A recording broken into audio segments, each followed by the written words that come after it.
अस्सलामुअलैकुम। अब तक की अहम खबरों के साथ मैं हूँ रोहेल इंतखाब और मैं हूँ दरख्शां बतूल। नजर डालते हैं अब तक की हेडलाइंस पर। ऑपोजिशन ने मुल्क की तारीख में पहली बार आर्मी चीफ और डीजी ISI की जात पर हमले किए। अपने आप को जमहूरियत के अलंबरदार कहलाने वाले फौज से मुंतखब हुकूमत गिराने का कह रहे हैं। वजीर आजम के चकवाल यूनिवर्सिटी के संगे बुनियाद रखने की तकरीब में ऑपोजिशन पर कड़ी तनकीद। कहा कि ऑपोजिशन ने अपने इल्जामात का कोई सबूत नहीं दिया। अगर इलेक्शन में धांधली हुई है तो किसी फोरम पर भी क्यों नहीं गए। दुनिया में पाक फौज को बदनाम करने की कोशिश की जा रही है। ऑपोजिशन जो जबान इस्तेमाल कर रही है वो भारतीय प्रोपेगेंडा मशीनरी इस्तेमाल करती है।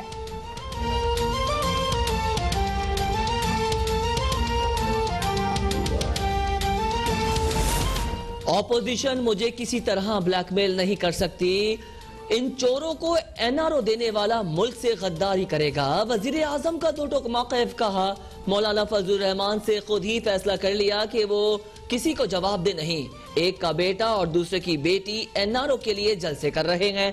उनका एक ही मुतालबा है NRO।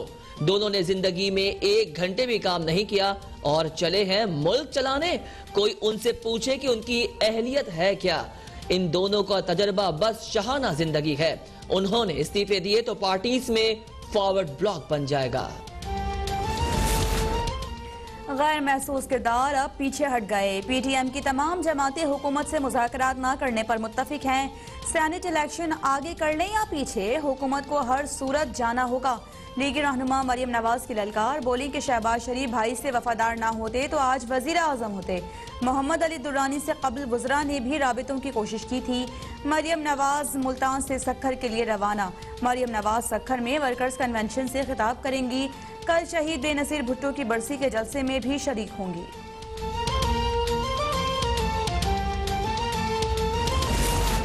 बेगम सफदर अवान का मोहम्मद अली दुरानी की शहबाज शरीफ से जबरदस्ती मुलाकात का इल्जाम सरासर झूठ है।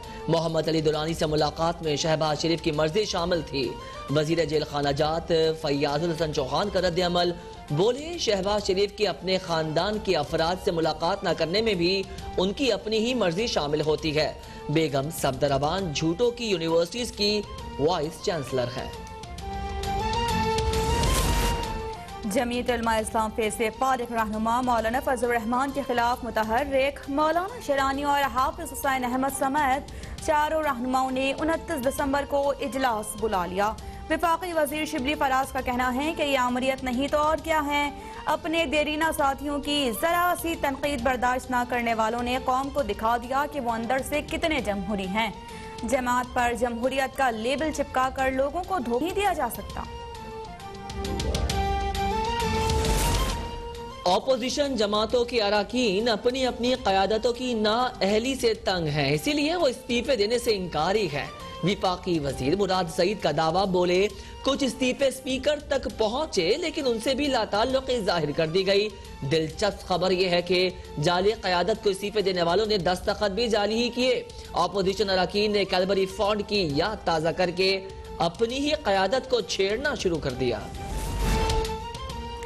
पीपल्स पार्टी अरकान ने इस्तीफे चेयरमैन पीपल्स पार्टी के पास जमा करवा दिए। सिंध हुकूमत की कुर्बानी से भी दरेग नहीं करेंगे। वज़ीर आला सिंध की शहीद बेनज़ीर भुट्टो के मज़ार पर हाजिरी के बाद गुफ्तगू। कहा बैक डोर से आए हुए विफाकी वज़रा को अपनी नौकरी की फिक्र है। मैं क्रिकेट खेलने नहीं अवामी खिदमत करने आया हूँ। बरसी की तकरीब में SOPs का ख्याल रखा जाएगा।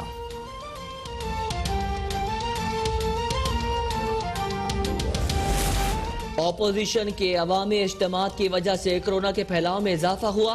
वजीर आला पंजाब का कहना है ऐसे वक्त में इज्तिमात करना अवाम की जिंदगियों से खेलने के मुतरादिफ है। फिरदौस आशिक अवान बोली PDM का शिराजा बिखेरने के करीब है। इस्तीफों का शोशा उनके गले की हड्डी बन चुका। अब ये इस्तीफे निगल सकते हैं न उगल सकते हैं। करप्शन के बदनामे जमाना नासिर को सिर्फ रुसवाई मिलेगी।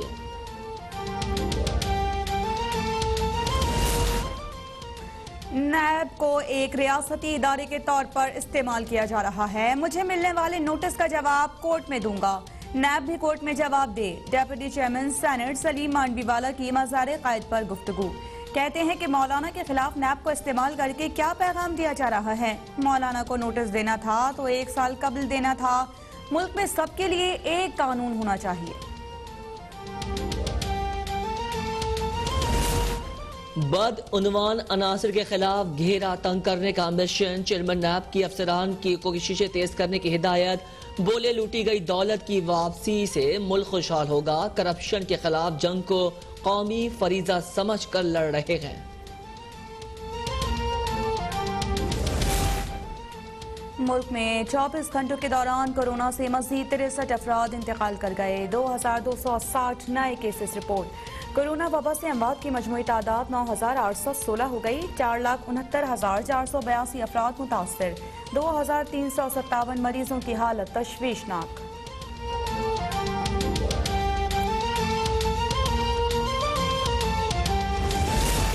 पाकिस्तान नेवल अकेडमी में 114वें मिडशिपमैन पाक सिंह आउट परेड। 110 पाकिस्तानी और दोस्त ममालिक से ताल्लुक रखने वाले 64 अफसरान ने कमीशन हासिल किया।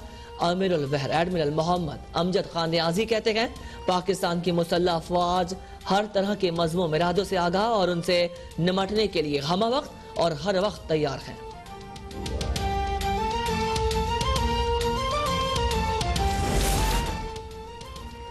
पोस्टल सर्विस के आलमी इदारे यूनिवर्सल पोस्टल यूनियन ने 170 ममालिक की रैंकिंग जारी कर दी। पाकिस्तान पोस्ट 27 दर्जे तरक्की के साथ 94 से 67वें नंबर पर आ गया। डिजिटलाइजेशन की तकमील से पाकिस्तान पोस्ट कई दर्जे मजीद ऊपर आएगा।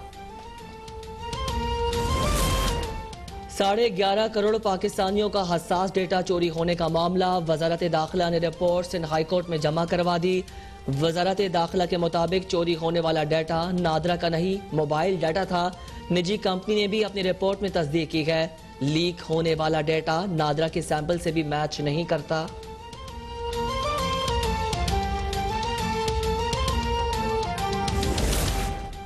और कराची की एहतसाब अदालत ने साबिक MD Sindh tourism and corporation Roshan Ali Kanasro और दीगर के खिलाफ करप्शन रेफरेंस की समाअत शरीक मुल्जिम वकार शाह और नैब के तफ्तीशी अफसर अदालत में पेश न हो सके।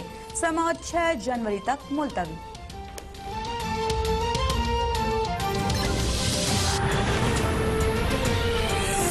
115 रुपए का इजाफा हुआ, जिसके बाद 10 ग्राम सोना 97,180 रुपए पर पहुंच गया। आलमी मार्केट में भी आज सोने की कीमत में इजाफा देखा गया। $60 के इजाफे के बाद फी औंस सोने की कीमत इंटरनेशनल मार्केट में $1880 फी औंस हो गई। स्टॉक मार्केट बंद होने के बायस और छुट्टियां होने के बायस जो सरमायाकारी है वो सोने की कीमत में की जा रही है। इसी सबब सोने की कीमत में मकामी मार्केट और आलमी मार्केट में सोने की कीमत में इजाफा देखा जा रहा है। जी ठीक है, हमें अपडेट कर रहे थे नुमाइंदा अब तक कामरान चौहान।